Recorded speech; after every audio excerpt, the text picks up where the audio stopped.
Hello students, अभी हम लोग पार्शियल फ्रैक्शन का स्टडी कर रहे हैं जिसका यूज हम लोग मेनली इंटीग्रेशन में करते हैं और उसी का बहुत सारा टाइप हम लोग देख रहे हैं। और अभी हम लोग टाइप 3 का स्टडी करेंगे। और टाइप 3 क्या है?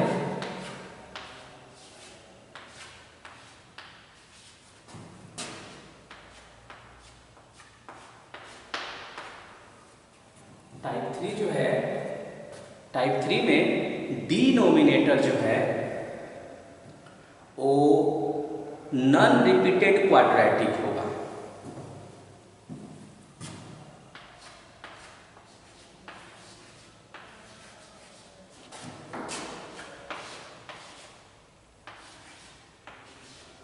डिनोमिनेटर भी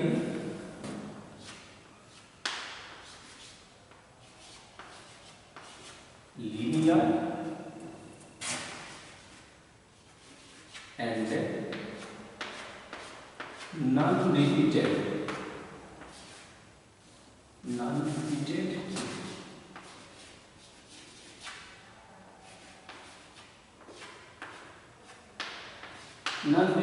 क्वाड्रेटिक,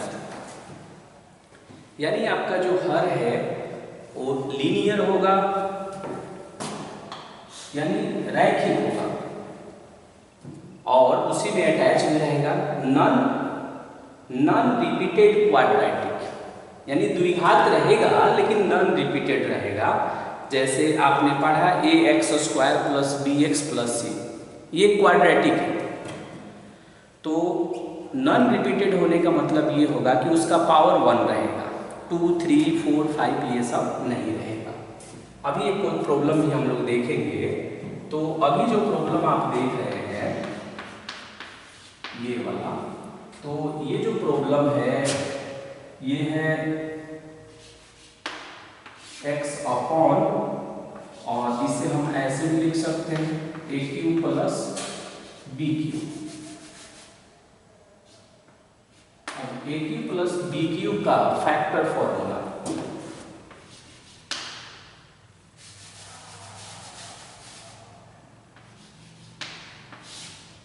तो ये हो गया आपका A + B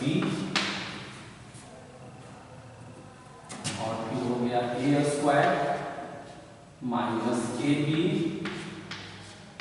और प्लस में B²। ये है आपका फैक्टराइजेशन AQ + BQ का, A + B और इंटू A² - AB और प्लस में B²। ओके, अब हमने इसे फैक्टराइज किया तो इसमें एक हुआ लीनियर और एक हुआ क्वाड्रेटिक, और क्वाड्रेटिक में भी नॉन रिपीटेड है ये, तो इसे हम ऐसे लेट कर सकते हैं। लेट कैसे लेट करेंगे हम? x अपॉन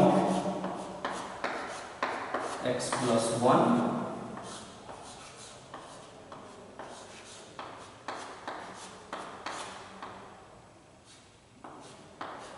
तो फर्स्ट लीनियर है तो उसके लिए ax + 1 लिखेंगे, और जब ये क्वाड्रेटिक हो जाता है तो उसका न्यूमरेटर जो है वो लीनियर हो जाता है। देखिए ध्यान से, bx + c,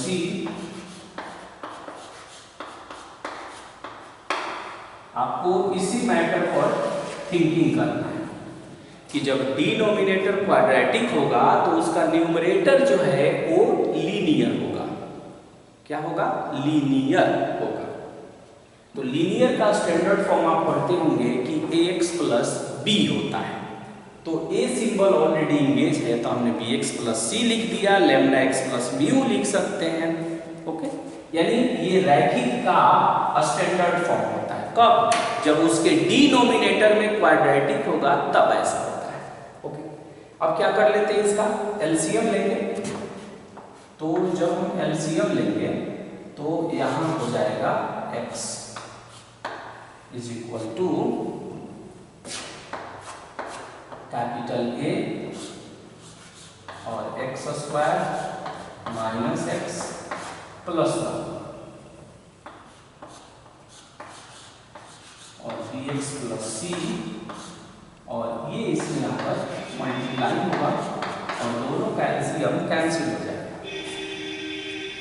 दोनों कैल्शियम क्या हो जाएगा?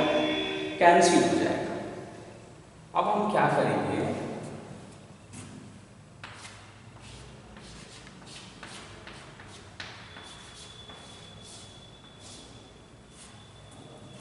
पुटिंग करेंगे। तो ए के डाउन में कितना है? x प्लस 1 है। तो x प्लस 1 को 0 के इक्वल करिए, तो x का वैल्यू आएगा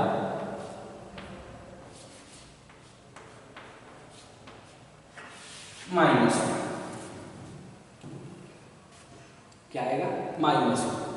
और x की वैल्यू जब हम -1 पुट करेंगे तो -1 और +1 कितना हो जाएगा? 0, और 0 इंटू समथिंग 0 हो जाएगा। तो फिर यहाँ से a का वैल्यू कैलकुलेट होगा, a का वैल्यू कैलकुलेट होगा। तो ये होगा x upon x² minus x और प्लस 1। तो x की वैल्यू -1 होगा, और फिर -1 का जब हम स्क्वायर करेंगे तो +1 होगा, फिर माइनस 1 हो गया, और ये हो जाएगा आपका +1। तो फाइनली ये आएगा -1 अपॉन कितना होगा? -1/3। यानी जब हम x के जगह पर -1 पुट किए, जो ऑलरेडी ये सिग्नल दे रहा था, तो a का वैल्यू कैलकुलेट हो गया। अब मिशन है कि b और c कैसे कैलकुलेट होगा। तो इसके जो डाउन में होता है जनरली वो ऐसा होता है कि वो फैक्टराइज नहीं होगा, तो यहाँ से x की कोई वैल्यू प्राप्त नहीं होगी। जब आप ये देखते हैं कि x की वैल्यू वहाँ से कुछ भी प्राप्त नहीं हो रही है, तो मेरा ध्यान जाता है चॉइस वैल्यू पर। यानी अब हम चॉइस वैल्यू का यूज करेंगे, और चॉइस वैल्यू में हम क्या करते हैं?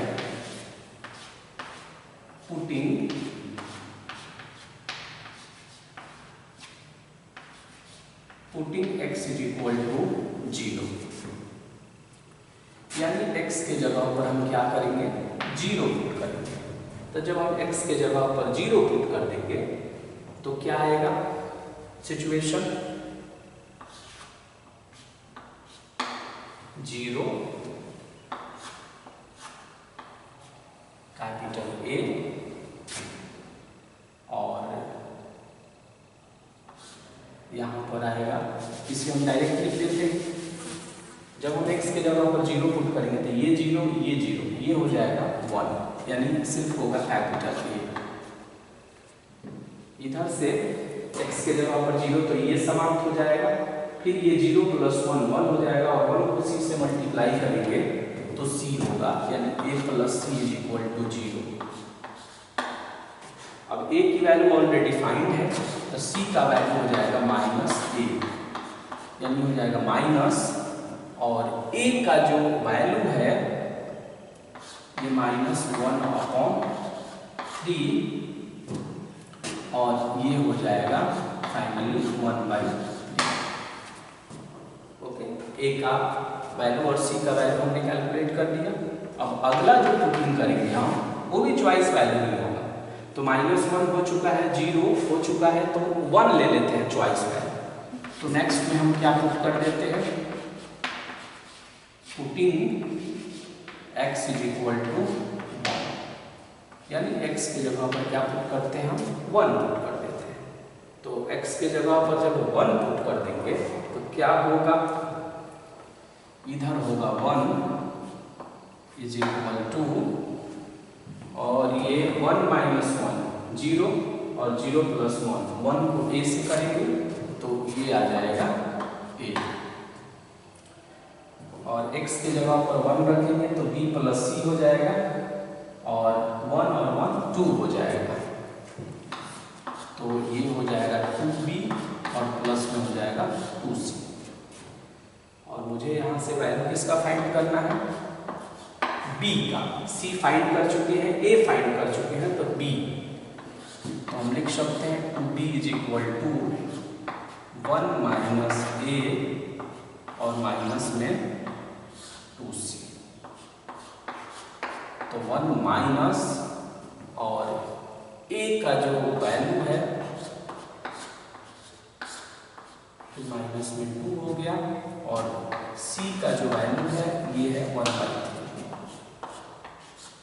तो 1 प्लस 1/3 माइनस में 2/3। तो ये हो जाएगा 3 प्लस 1 और माइनस में 2 और अपॉन में 3। ये कैलकुलेशन बेस्ड है, ज़्यादा कॉन्सेप्चुअल नहीं है ये एक्सरसाइज। तो फाइनली हो गया 2b इज इक्वल टू, अब ये 3 और प्लस में 1 4, तो 4 माइनस 2 हो जाएगा और ये बन जाएगा 2/3। 2 से 2 कैंसिल हो जाएगा और b का वैल्यू हो जाएगा 1/3। तो b भी कैलकुलेट हो गया, c भी हो गया और a भी कैलकुलेट हो गया। अब हम इसे फाइनली अरेंज कर सकते हैं। Therefore x upon x³ plus 1 is equal to a। तो a का वैल्यू है माइनस 1/3 और अपॉन में x प्लस 1, फिर है bx प्लस c, यानी 1/3 प्लस x प्लस और c का वैल्यू है 1/3 और अपॉन में x² माइनस x प्लस 1। इसे हम ऐसे अरेंज कर सकते हैं 1/3 x प्लस 1 और प्लस हो गया x plus 1 3 x² minus x और प्लस में 1, ये हो गया। और इस तरह से फाइनली ये कंप्लीट हो गया और यही इसका आंसर बनेगा। a का वैल्यू था माइनस 1/3, तो यहाँ माइनस रख देंगे तो यहाँ भी माइनस रहेगा। ओके, बस हमें इस बात का ध्यान रखना है कि जब डिनोमिनेटर क्वाड्रेटिक होगा, यानी हर जब द्विघात होगा तो उसका जो अंश है वो लीनियर होगा। लीनियर का मतलब कि रैखिक होगा। ओके, तो इस बात का हमेशा हम ध्यान रखेंगे कि जब भी क्वाड्रेटिक आएगा तो उसका न्यूमरेटर जो है लीनियर में स्टैंडर्ड होना चाहिए और उसका स्टैंडर्ड फॉर्म होता है ax प्लस b। जो सिंबल यहाँ इंगेज रहेगा उसका यूज नहीं करेंगे। जैसे a यहाँ इंगेज है, b भी मान लीजिए इंगेज रहता तो cx प्लस d करते हम, अगर c भी इंगेज रहता तो dx प्लस e कर देते हम। ओके, तो इन सारी बातों का अगर ध्यान रखें और प्रीवियस जो कॉन्सेप्ट मेरे पास है उस आधार पर हम इसे सिंप्लीफाई कर सकते हैं। अब हम नेक्स्ट सेशन में इसे और आगे प्रोसीड करेंगे और भी चीज़ों